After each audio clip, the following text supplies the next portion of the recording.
how to install VirtualBox in Windows 11. So for that, just open up your browser and then type VirtualBox. Then you will see Oracle VirtualBox, the official site. Click on it. After that, you will see an option for download. Click on it.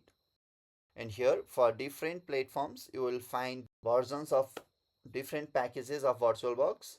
So since I am going to install it on Windows, so I will be selecting Windows host, and here it will be downloaded.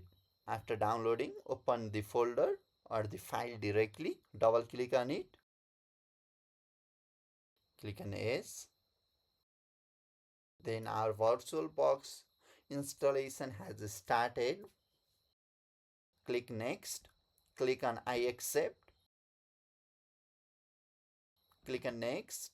So this is the location where your installation will happen. So I'm going with this default one. Click on next and click on yes. Click on yes. So it will ask you if you want to add it to start menu or create a desktop shortcut. So I'm going with it. Just simply click next and click on install. After that, the Oracle VirtualBox installer has been started. Here I want to uncheck this because I want to start Oracle VirtualBox manually. So just click on finish. So you can see that our desktop shortcut has been created. Or if you do not find it over here, you can go to search menu and type VirtualBox.